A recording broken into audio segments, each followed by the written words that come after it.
چلیں یہ دونوں پہ بات کرتے ہیں، ایک تو اسٹرینتھ پہ پھر اسٹرکچر پہ پھر یونٹی کی بھی بات کرتے ہیں. تو میں چاہ رہا ہوں کہ ذرا ہم یوتھ کو ڈسکس کریں. آج اگر آپ نوجوانوں کو دیکھیں، میرا بھی ایک انالیسز ہے لیکن ماشاءاللہ آپ کا بھی کافی ایک گہرا تعلق ہے، آپ کی کلاسز میں بھی نوجوان آتے ہیں، آپ یونیورسٹیز وغیرہ میں بھی جاتے ہیں. Do you think current generation جو ویک ہے مینٹلی، سائیکولوجیکلی اور فزیکلی بھی؟ محمد علی بھائی بہت زیادہ ویک ہے، مینٹلی، سائیکولوجیکلی، اسپرچولی بہت زیادہ ویک ہے، اور انفارچونیٹلی فزیکلی بھی ویک ہے. ایسے ہی یعنی اس میں ان لوگوں میں جو اصل میں ویکنیس جب آئی نا ایمان کی، جی، فیتھ کی ویکنیس، جی، اس کے بعد آئی ان میں پریکٹس، اسلام کو پریکٹس کرنے کی ویکنیس. جب یہ دو ویکنیسز ان میں آئی نا تو پھر اس کی وجہ سے ان میں کچھ بیماریاں آئیں، کچھ ڈیزیزز آئیں. صحیح. ان ڈیزیزز میں سب سے خطرناک ڈیزیز ڈاؤٹس کی ڈیزیز ہے. صحیح. اور اسی ڈاؤٹس کی ڈیزیز کی وجہ سے لوگ اسلام سے دور بھی ہوئے، اور صرف اسلام سے دور نہیں ہوئے بلکہ آپ کو معلوم ہے کہ کس طرح سے ایتھیزم کی کس طرح سے ویو ایک چل رہی ہے. جی. اس کا سبب یہی تھا کہ پیچھے ویک تھا ایمان بھی، اور پریکٹس بھی نہیں تھی، اور علم تو بالکل سرے سے اس کے ساتھ کنیکشن ہی ان کا کٹا ہوا تھا. تو اس کی وجہ سے یہ ڈاؤٹس کی بیماری، ڈاؤٹس کی ڈیزیز ان میں آئی، اور جب خطرناک اپنے لیول پر پہنچی تو اس کا مطلب یہ کہ ایتھیزم بالکل پھیل رہا ہے. اور اسی طرح دوسری ڈیزیز ہے شہوات کی ڈیزیز. یہ جو ایک ڈیزائرز اور اس کو ایک بالکل کنٹرول انکنٹرولڈ ڈیزائرز، صحیح، اور اس میں ہمارا میڈیا، اور اس میں یہ جو بےہودگی، اس میں پورنوگرافی، اور اس میں یہ سب چیزیں. اس میں تو ابھی میرا چند دن پہلے بھی ایک یونیورسٹی میں تھا، ایک سیشن تھا، اس کے بعد کچھ نوجوانوں کے ساتھ ہم بیٹھے تھے. آپ کے پاس تو ایسے بے شمار آتے ہی رہتے ہیں. نوجوان کھل کے کہہ رہے تھے کہ ہمارا سر مسئلہ ہی یہ ہے کہ ہم ان ڈیزائر سے اور ان چیزوں میں یہ جو ایڈکشن ہے بد نظری کی، اس سے ہم نکل ہی نہیں پا رہے. اور لوگ تو ابھی نوجوان تو یہ کہہ رہے ہوتے ہیں کہ یہ بس یہ جائز ہے، بس اس کے علاوہ کوئی چارہ ہی نہیں ہمارے پاس. خاص طور پہ یونیورسٹیز کے جو نوجوان ہیں وہ یہ کہہ رہے ہوتے ہیں. تو جب ان میں وہ اسٹرینتھ نہیں رہی جو عقیدے کی ہے، جو عمل کی ہے، اور جو علم کی ہے، تو یہ ڈاؤٹس کی ڈیزیز ان میں آئی جو زیادہ خطرناک ہے. اور اس کے بعد ان میں ڈیزائرز کی ڈیزیز آئی جس کی وجہ سے یہ سارا وہ پھر کمزور ہو گئے. اب جس میں یہ ڈیزیز ہے، یہ جو ایڈکشن ہے، بد نظری ہے، وہ فزیکلی بھی بہت زیادہ ڈاؤن ہوگا. وہ اس کے ڈیسیجن پاور اس کی بہت زیادہ ویک ہوگی. وہ اخلاق میں بھی کمزور ہوگا، وہ کسی چیز میں پارٹیسپیٹ نہیں کرے گا. اس کے جو سائیکولوجیکل افیکٹس ہیں آپ بہتر سمجھتے ہیں.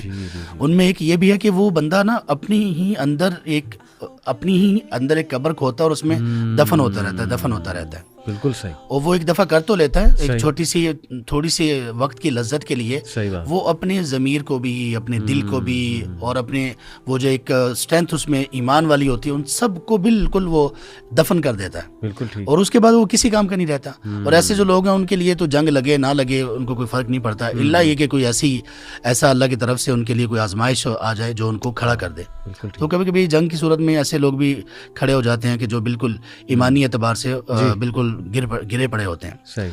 تو یہ ہے اس میں سبحان اللہ کمزور ہمارے جو بڑا اچھا آپ نے جامع کر کے بتایا. اصل میں دیکھیں میں آڈینس کو کلیئر کر دوں، یہ بات ڈسکس کرنے کا مقصد ابھی پچھلا پوڈ کاسٹ مغیرہ بھائی کے ساتھ تھا، اس میں بھی کچھ ہم نے یہ حالات حاضرہ کے حوالے سے بات کی، اس میں نیشن بلڈنگ کی بات ہوئی. دیکھیں ابھی بڑا ایک اللہ کی طرف سے نا ہمیں اشارہ ملا ہے کہ اٹ از ہائی ٹائم کہ تم نیشن بلڈنگ کرو. یعنی حالات کبھی بھی چینج ہو سکتے ہیں، ہو نوز. ٹھیک ہے پاکستانیوں نے ہم نے بڑا ایک بہادری دکھائی، اچھی بات ہے، اس کو سراہنا چاہیے. اور الحمدللہ at the end of the day شیخ دیکھیں سب مسلمان ہیں، اتنا عقیدہ تو سب کا پختہ ہے کہ جی مرنا تو ہے، اور کسی اچھے کام کو کرتے ہیں مر جائیں تو کیا ہی بات ہے، یہ تو عقیدہ پختہ ہے. لیکن دین اگین ہم نے دیکھیں اس آنکھ سے بھی دیکھنا ہے کہ نیشن بلڈنگ کتنی ہونے والی ہے. اور جیسے آپ نے کہا کہ سائیکولوجیکلی بھی کمزوری نظر آ رہی ہے.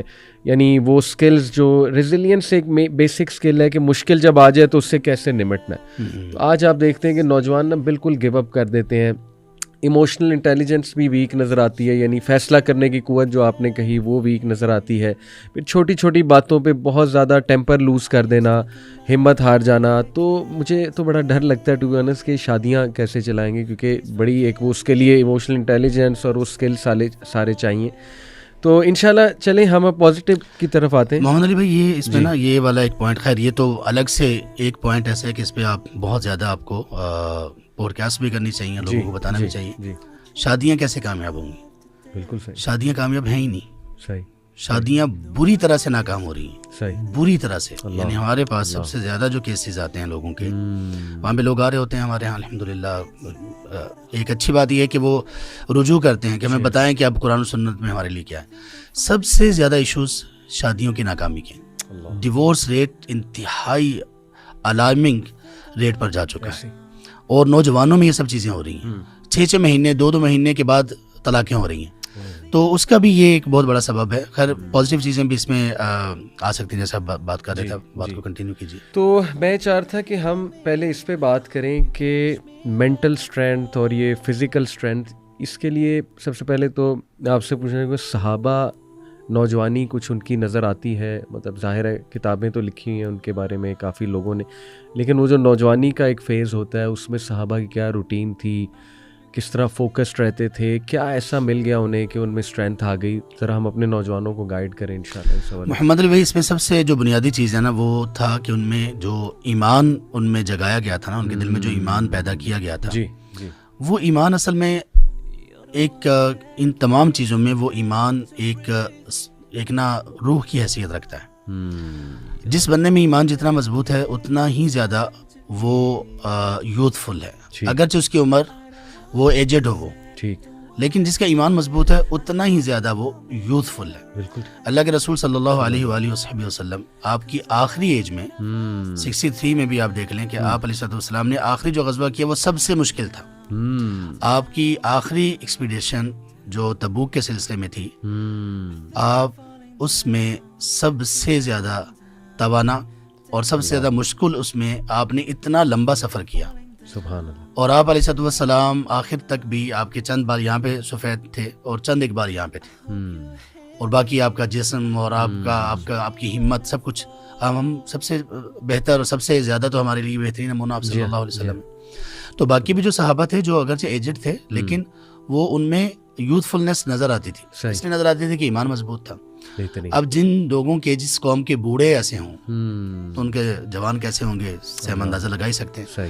سیدنا عبداللہ ابن عمر وہ کہتے ہیں عباد اللہ اربعہ, عباد اللہ اربعہ, 4 عبداللہ, 4 صحابی 4 عبداللہ, چاروں ہی نوجوان, اور کمال کی ان میں صفات تھی, اسٹرینتھ ان کی کمال کی تھی, ان کے سکلز کمال کے تھے, اور وہ 4 عبداللہ سمجھ لیں کہ 4 امتیں تھیں.